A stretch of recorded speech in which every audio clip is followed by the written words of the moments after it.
Ladies and gentlemen, boys and girls, from Eric Lima Shenanigans of 1977, it's Monday, and you know what that means. It's time for another episode of the Raw Event Center. And now here's the man that will bring you all the wrestling action from Monday Night Raw, Mr. Eric M. Lima.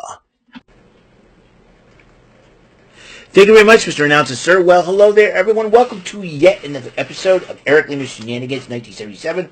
A little bit of programming, a little program alert. Next Monday, Raw will be on at 8 in the morning. Now, unfortunately, I'm going to be at work that day. So, what I'm going to do, and I'm going to watch Raw on Netflix when I get home.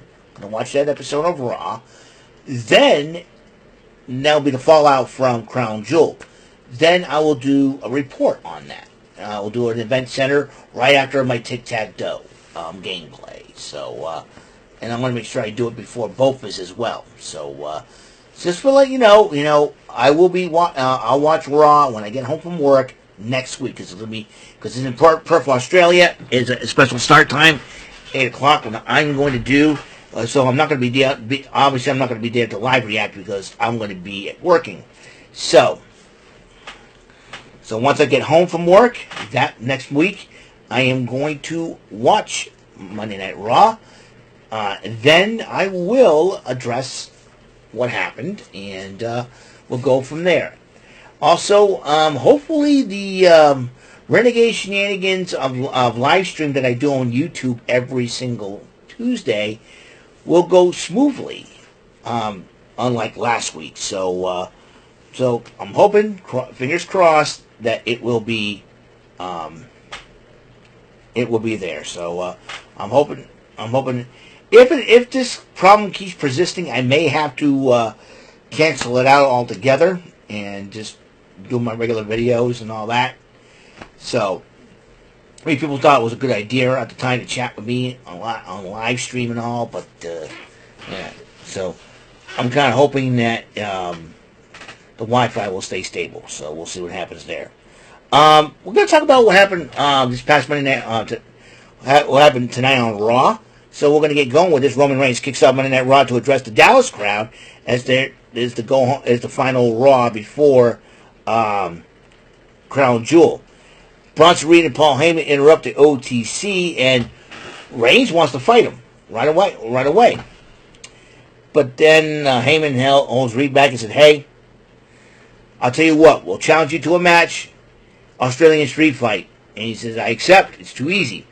Both men are brawling, and security tries to break it up. Meanwhile, Asuka is bugging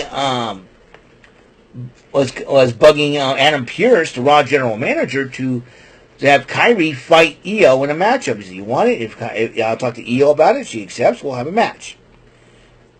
And then Kyrie approaches her saying, "What's going on?" He said, "I got your match against Io." He said, "I don't want to fight Io." But "You're going to fight Io." So, and she slaps Kyrie. And it seems like Kyrie is a little bit torn because, Io was her best friend. They were training partners and all. And you got Asuka possibly manipulating the whole situation. First matchup of the night, women's action. Non-title match is the Women's Intercontinental Champ Becky Lynch goes up against Maxine Dupree. And Becky Lynch decided to start things with the referee and all, and she used the Prime bottle, and referee Jessica Carr let that go. But then Becky Lynch knocks down Maxine Dupree outside the ring, and she starts, gloating to the fans and all that, while Maxine Dupree slowly sneaks back into the ring. And the referee started the 10 count, but she went at 7, and after she hit 7 and saw Maxine Dupree, 8, 9, 10. Counted a little faster and ended up winning the match. Maxine Dupree picks up a huge upset victory over Becky Lynch, the Women's Intercontinental Champ, via countout. I'm sure, and Becky's probably going to have to say something about that, because it did like the last 3 seconds to count a little slow. I don't know if Jessica Carr botched that or what. We'll find out for sure. But they're going to turn it into a storyline, I can tell. Because Jessica Carr used to wrestle. So, and she's done this Calyx thing down to Evolve. We have not seen her since. So we'll see what happens there. And Reigns talks to the Usos. And he said, "You know who's coming, talking at the top of the hour? That would be CM Punk." He goes, yeet. And then Bailey talks to Lyra Valkyria as she was getting ready at the gorilla position. He said, I can be out there if you want. He said, well, you know what, Raquel Rodriguez, why the heck not? What else can go wrong? Then, during the matchup while Bailey was cheering, Raquel Rodriguez attacks Bailey, distracting Valkyria. Roxanne Perez takes advantage of that matchup. As the match happens, Lyra Valkyria and Roxanne Perez. And Roxanne picked up the victory after the distraction of Raquel Rodriguez attacking Bailey. Bailey yells by Valkyria and says, let's get him. And then Jackie Redmond interviewed AJ Styles, and AJ Styles was talking about his match against Cena. And then the Judgment Day interrupts them, and he's, I was saying, okay, here's the deal. I'll get Dragon Lee and a couple of partners, another partner, made a 6-man tag. So, and then Styles, Dragon Lee approached Penta and said, how would you like to be partners? And then to hear all the commotion going on, all 4 women between Roxanne Perez, Raquel Rodriguez, Lyra Valkyria, and Bailey are in a fight, ladies and gentlemen. And the security and referees tried to break it up, and Adam Pearce was going off and going crazy. In attendance, some rodeo stars from Dallas, Texas, Hudson Bolton, John Kreinber, and Rocker Steiner. I don't know if he's related to the Steiners, but... And then 2 members of the Dallas Cowboy cheerleaders are in attendance to watch Monday Night Raw. Yeah, Wade Bailey, you can come back anytime, any arena. I was like, oh, Wade, you sly dog, you. Anyways, and CM Punk was going out there, and he sees Rusev arguing with Adam Pearce, possibly not very happy that he lost the match to Dominic Mysterio due to a low blow. And then CM Punk comes out to address the Dallas crowd, thanking them for welcoming AJ Lee back. And then he was talking about, and he did a reference of MJF, I'm better than you, and everybody else knows it. I'm like, ooh, boy. So, but then as he was about to address, waiting on Rollins, LA Knight interrupts Punk, says, hey, I want a shot at the title. It's my time. And then Jey Uso comes out, interrupting both men, and said, hey, it's my shot. I want the title. But then Jimmy Uso comes out as LA Knight running his mouth. But Jay ends up super kicking him. And then Punk ends up talking to Jay, and then Punk and Jay argue. Jimmy tries to break it up. Then Punk ended up punching Jay, and super kicks. And Jimmy super kicks Punk, standing up for his little brother.